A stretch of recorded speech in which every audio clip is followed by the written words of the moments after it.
Thank you all for coming. I would like to start off by thanking Kenny Holland and the Detroit Red Wings for their professionalism and cooperation.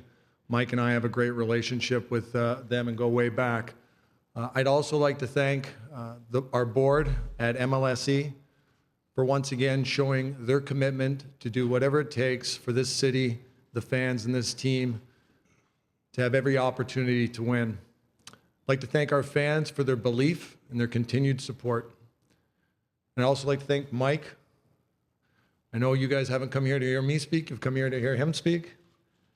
Very proud, very happy today. Happy to introduce Mike as the 30th head coach in Toronto Maple Leafs history. Thank you, Mike. Welcome.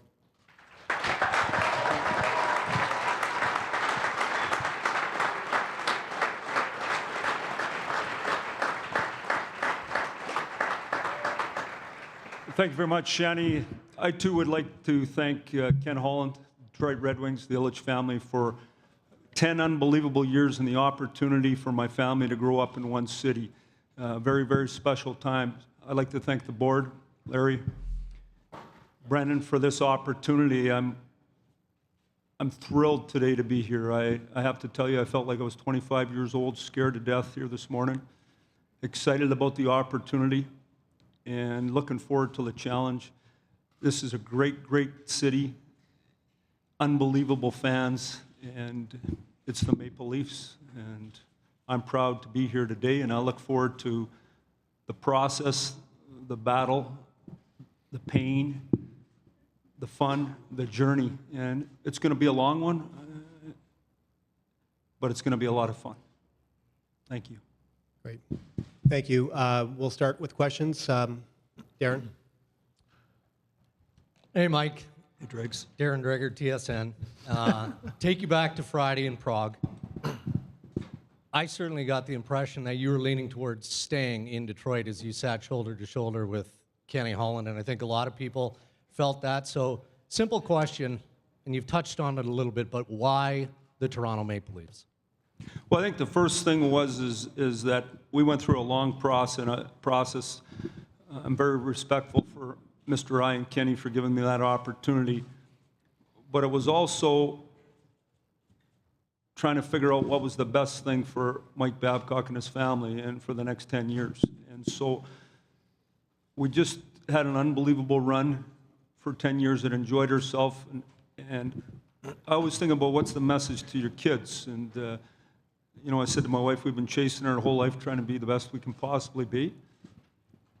And maybe it's time for another opportunity.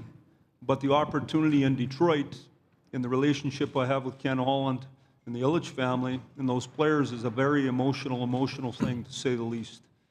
And this was a hard decision. And in the end, we went through the process and talked to lots of teams, and can't tell you how much I learned. It was unbelievable. But in the end, we made this decision to come to Toronto. You know, I've had a lot of opportunity to coach Canada's teams and enjoyed that immensely. And whether you believe it or not, I believe this is Canada's team, and we need to put Canada's team back on the map.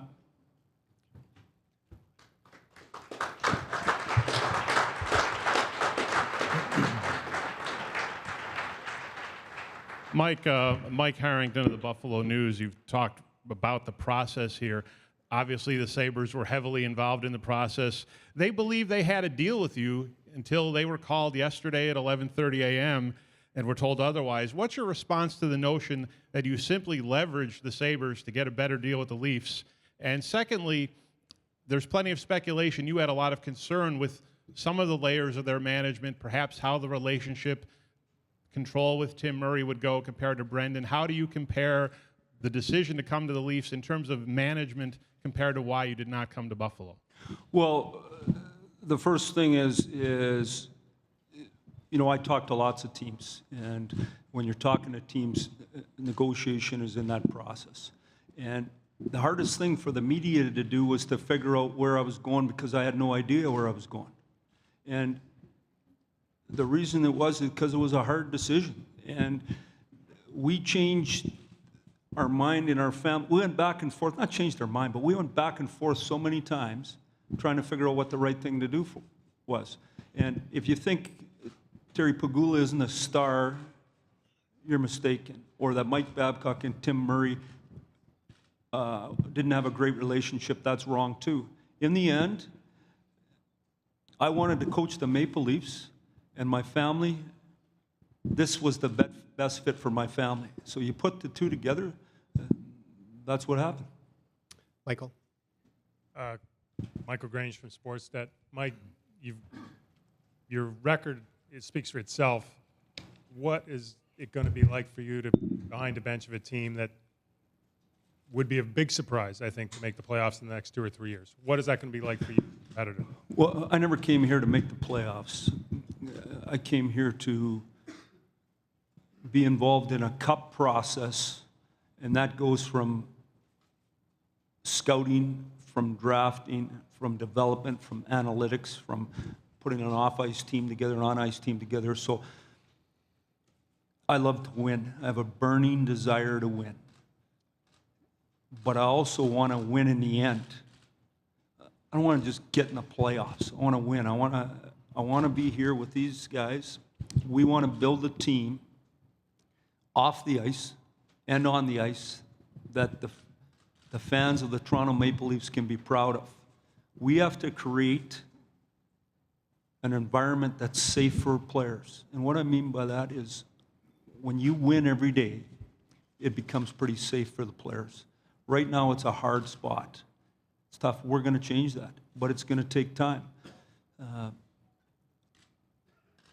As a coach, you're in the day-to-day winning business. You understand it. I've been in a long time.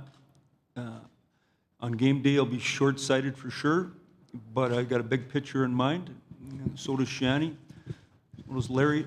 So do the people on our staff, and that's where we're going. But if you think there is no pain coming, there's pain coming. Rosie? Hi, Rosie DeMano from the Toronto Star. What were you fearful of coming here today?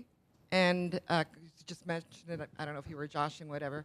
And also in the larger picture, what were your anxieties, if you had any, about coming here? Well, fear, I think, is a great thing. Some people wouldn't, but you know, I tell this story lots. In 1997, I was bear hunting. I got the call, and they said, you're going to coach the World Junior team. And right away, I thought, oh, my God, they just won 4 or 5 in a row. What did I get myself into? When Steve Yzerman had me in his office and sat me down and said, Mike, you're going to coach the 2010 Olympic team. When I got to my truck, I thought, I'm scared to death. What did I get myself into? In 2014, the same thing. I meant that was exhilarating.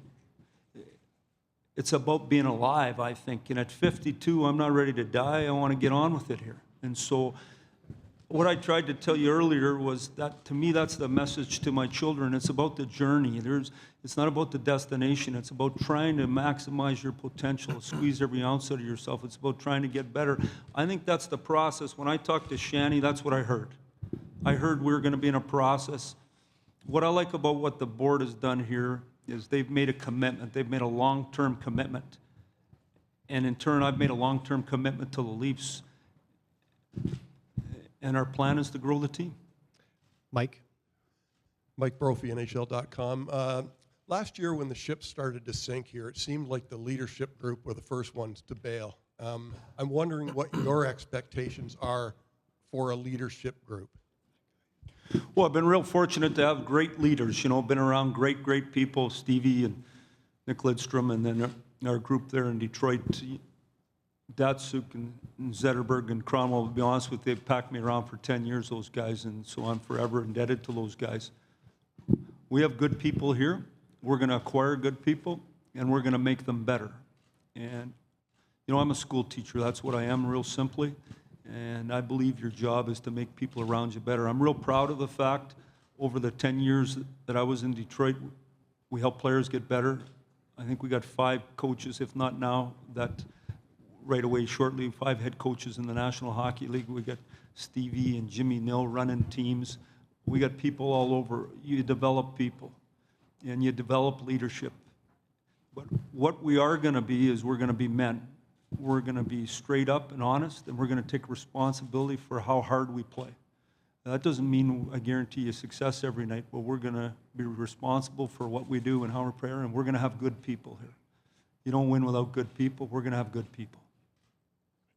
Mike, Simon Dingley from CBC National TV News. Congratulations. Welcome to Toronto. This may be a question actually for Brendan as well. You broke the bank with this contract. How can any coach, justify and earn this kind of a contract? Well, I'd like to answer that question, Shani. Go ahead. To me, it's real simple. Is the contract is simply a commitment from the Maple Leafs to success. They've made a long-term commitment to me, so I understand totally they're committed to the process. That, to me, what it's all about. I don't know if my truck will fit here, but normally I drive a Ford 150, and I'll still be driving one. I don't know if you can get it around. It was hard to get down here today, so we'll see. Ken Campbell. Mike, Ken Campbell from the Hockey News.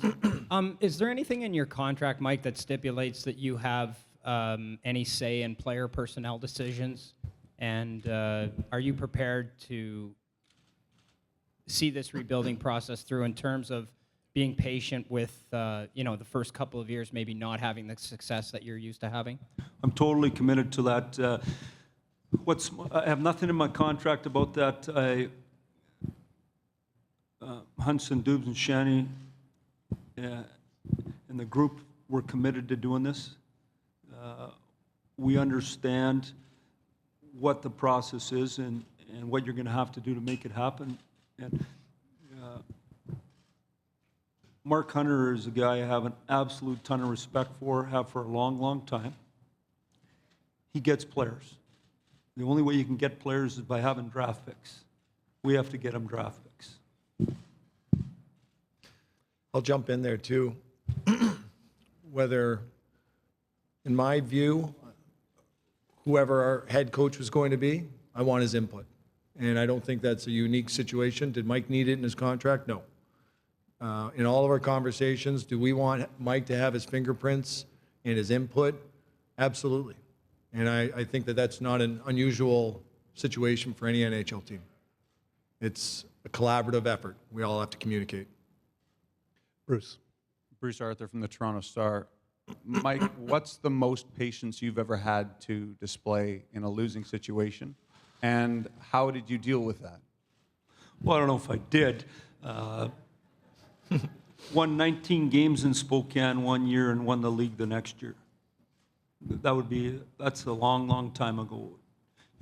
This is what I do know is I've coached a long, long time, and I worked for an owner and a general manager in Spokane, Washington, Tim Speltz and Bobby Brett, and they helped me along the way, and we found a way to win on a continual basis. And Brian Murray got me to the National Hockey League, I understand that, but Ken Holland, we just went through a 10-year run. And you make hard decisions along the way, and you do what's right for the organization.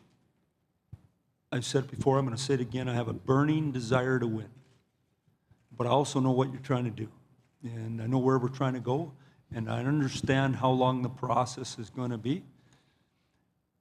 And, one of the guys on the board said the other day, he said, when you acquire these companies, it usually takes twice as long and twice as hard as you think. I believe that. Dave Schultz. David Schultz from the Globe and Mail. This question is for Larry, and I suppose perhaps Mike concerns the contract. Larry, I didn't get a chance to ask you this at yesterday's press conference because of all the fuss about Mike. But I was just wondering, given the size and record-setting nature of this contract, if you weren't going to maximize it and have him help out with the Argos in his summers. Okay, let's move on. Next question. We're going to keep Mike pretty busy. Mike Adam Bonini, WGRZ TV in Buffalo, right here.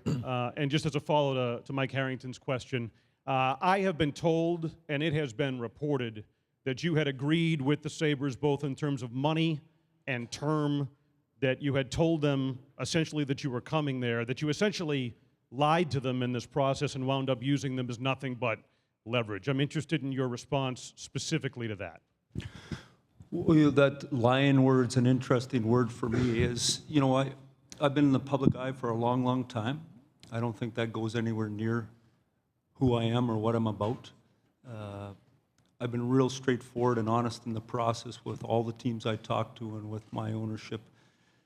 You know, I'll even say this is, I worked for 6 years in Spokane, Washington. I just worked for 10 years in Detroit. As a head coach, you don't work long places or in places for a long time unless you have good relationships and you treat people right. So that would be the end of that for me. No. Did we work out? Did we work on financial stuff in term? Absolutely. Steve. Mike, Steve Buffrey from the Toronto Sun.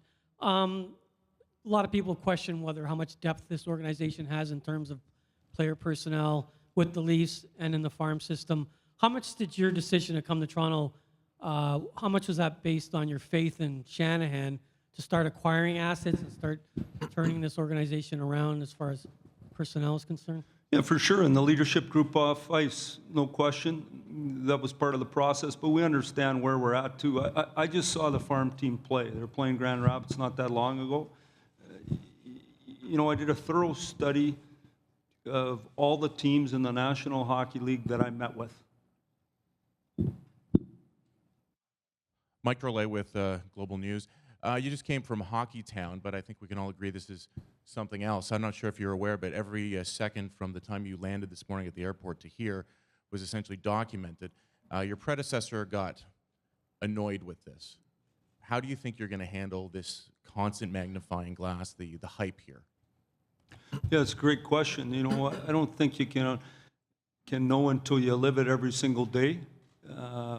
What I enjoy about today and what's going on here is it's obvious people care. You want to be in an environment where people care. And this fan base here, in my opinion, really cares about the Leafs, and they want us to be good.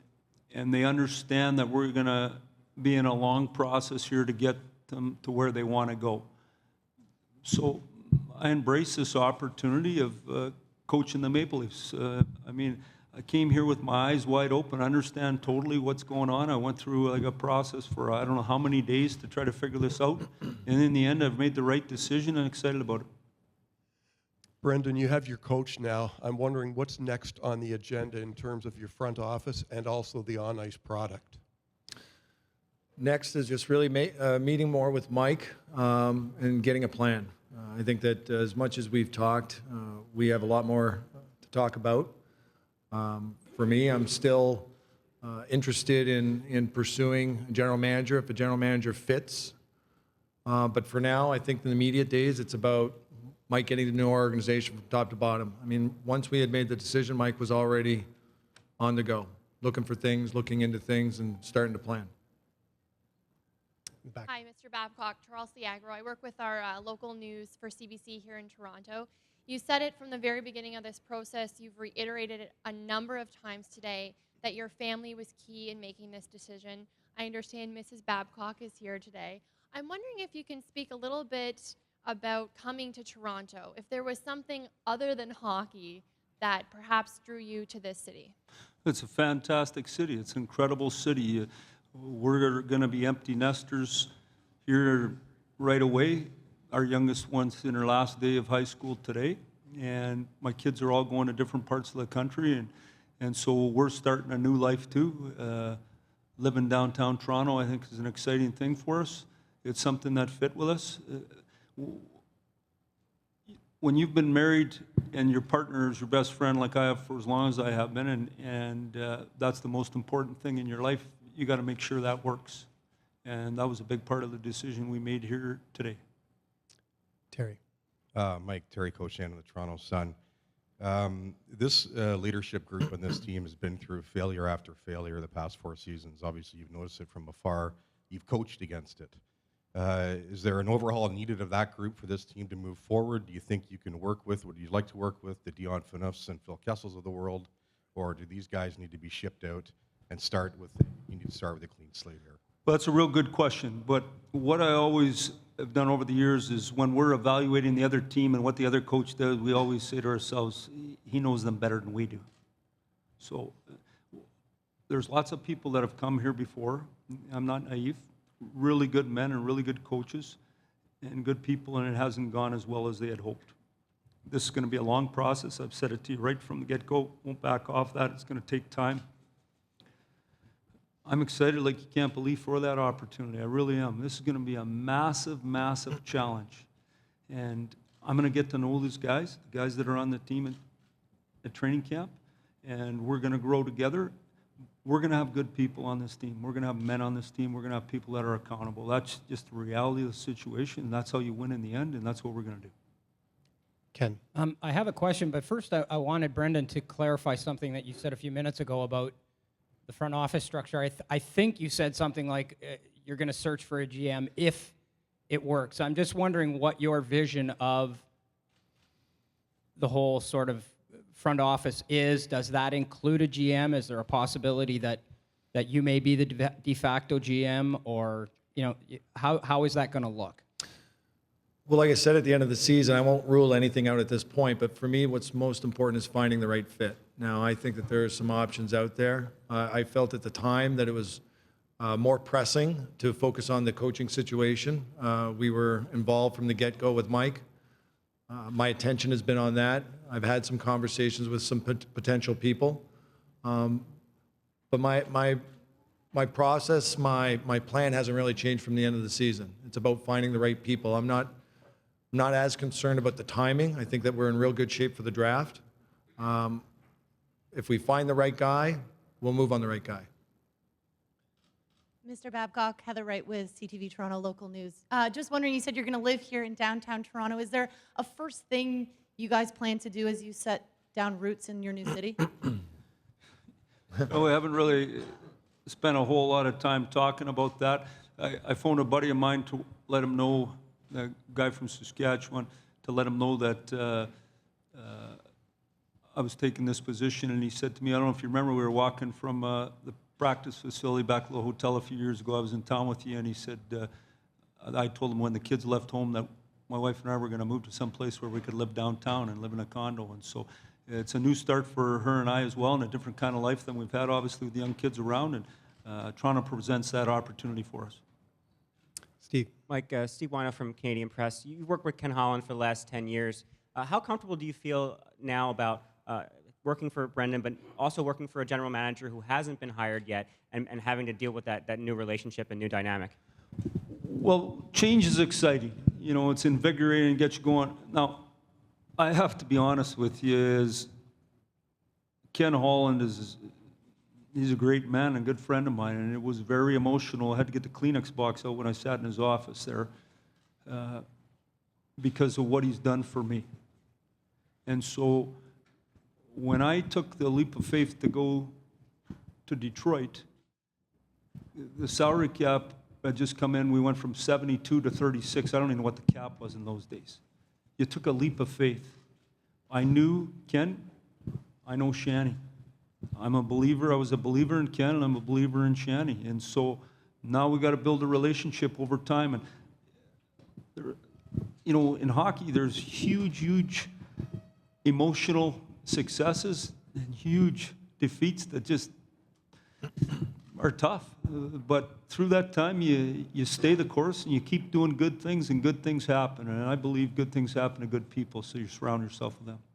We're going to take two more questions. Hugh? Hugh Burrell, Sportsnet. Quick question for each. First of all, Brendan, just to clarify, you guys are comfortable going into the draft without a general manager? And for Mike, as you look around this room and you see all the cameras and reporters and photogs, does any of this seem just a little bit surreal right now? I think throughout the year, Mark Hunter has been planning our draft. I think that, again, and even piggybacking on the last question about people, when Mike and I first met, it was the very first conversation we had after we got permission from Detroit was a very difficult one for me, because it wasn't actually a sales pitch in a way. It was a very truthful conversation. Mike asked hard questions, and I didn't lie. I told him the truth. I got off the phone, I wondered whether I just made a huge mistake. From the beginning, I've outlined our vision. Very early in the process, we outlined what we were prepared to do financially, very early in the process. We met again in Prague, and I reiterated again, nothing changed. I just kept hitting Mike with the same thing, what our vision was here, what anyone who's coming in here needs to expect and should expect. Mike's concern, or Mike's questions for me were really not pushing back against the build and the vision. It was what we've talked about here for a year is, do we have the ability as a city, as an organization, to stick to it through the hard times? So Mike coming here was really about making sure that we're not speeding up the process. Are we going to stick to the process? So there was no last minute change or no last minute swooping in with a new idea or a new pitch or a new financial pitch. It was really me just hammering the same thing back to Mike, which was brutal honesty. And we wanted Mike to be a coach and a builder. And at the end of the day, when it's sort of funny, the teams that sort of probably got pushed out early on don't get their feelings hurt as bad. And the teams that Mike liked the most, inevitably, are going to walk away with the most hurt feelings. At the end of the day, when it was down to one or two teams, and if it wasn't us, we probably wouldn't be saying, yeah, but we were down to the final two. We'd probably be upset as well. But I saw in Mike's eyes in Prague, and I've been through it a couple of times in my career, it is a hard, excruciating, difficult decision to make because you're making it not just for yourself, but for your family. So our focus on Mike, again, was consistent from day one to Prague, and then we left it at that. Mike had his process. Mike came back to us. And what he agreed to do was not some last minute, last hour pitch. What Mike bought into here in Toronto was what we talked about the first time we spoke. I'd like to follow up on that too, is that, when I talked to Larry, George, and Guy about the process here, one of my questions to them was real clear. Are you willing to stick to it? Are we in it together? When it's hard, when it's really hard, are you going to be in it? Are you for sure? And once I got that commitment, it was different. But just like Shani said, it's interesting, when I sat with Larry and Shani the first night, they made me the offer that night. Nothing changed from that night till the end. When I came back to them in the end, though, we had been through a long process. And, you go to bed one night, and, I didn't sleep much for a long time here, to be honest with you. And you go over and over these decisions. These are hard decisions. But I want to reiterate how thrilled I am here today. I'm absolutely thrilled and excited, proud to be the coach of the Maple Leafs, excited to live in Toronto, excited to bring my family here. I understand how hard it's going to be. You say one of your questions was about all the media. They love this team here. You wouldn't have all these people unless there was love for the franchise. Now, we have to make it safe for players here. And the way you do that is by building a good enough team that they feel safe and that they're in it together. And we're going to do that here. It's going to take time, but we're going to do it here. We're excited to do it. One last question with Greg. Mike, Greg Brady and Walker, Sportsnet 590, The Fan. I was in the room at Joe Louis Arena when you did this 10 years ago. You don't look any older. It's weird. I got to jump in there. My wife said to me this morning, she said, I think there's more gray in your sideburns since last night, so I don't know if that's true. All of us. You've had three great captains in Detroit. Steve Yzerman, Nick Lidstrom, Henrik Zetterberg. They're probably all Hall of Famers. One already is. Two already are, I should say. Two are going to be. You inherit Dion Phaneuf here. You know him well from junior. He's been at Canada evaluation camps. Some say he was almost a Red Wing in March. What is your observation of him, what he needs to do? What are your expectations as a coach from your captain in a scenario like this where competing for a Stanley Cup, like it was in Detroit, isn't going to happen quite immediately? No question about that. In saying that, I'm going to get to know Dion, and he's going to get to know me. And, I like to think I'm a straightforward communicator. When you work for people and they tell you what you want, I'm one of those people, I like to please them. But I like to know what they want. I don't want to read their mind. I want them to tell me. and I'll be straightforward in that way as well. But I think you have to help your leaders. I think that's what your job is to help them do things right. And you just do it right day after day after day. I'm a fan of Dion. I think he's a good kid, and I think he works hard and he tries hard. And but for me to comment on players that are here now, that's unfair because I've evaluated them from afar, and that's not to me what a coach does.